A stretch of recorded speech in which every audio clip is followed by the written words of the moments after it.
Hi everyone, welcome back to our channel. This is me Kate here and I'm back with new tutorial. And on today's video I'm gonna show you how to change your age in Tinder. So without any further ado, let's get started with this video. First of all, on your device, launch the Tinder application. Once you have opened that, and log into your Tinder account, and from this interface at the bottom right corner you will see your profile icon. Tap on that, you will land on this page. From here, on your profile picture you will see the edit icon. Tap on there, you will land on this interface from where you can simply edit your profile. Now scroll all the way down, and after that you will realize that you will not get any option to change your age. That is because your name and age are only the pieces of your profile. You can't update or change once you have created an account.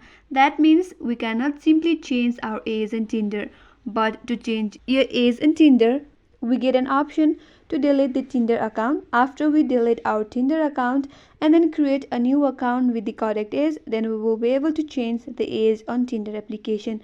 So go one step back. From this interface, tap on the settings icon from the upper right corner. Scroll all the way down and then you will see the option that says delete account. Tap on there and go ahead and delete your account. Once you delete an account, create a new account with the correct age. And that's how you can simply change age and Tinder application. I hope this tutorial helped you, and do not forget to subscribe our channel, like the video, hit the notification bell icon so that you will not miss any other further updates. If you have any comments or questions, drop them down. Thank you for watching till the end. I will see you on next video.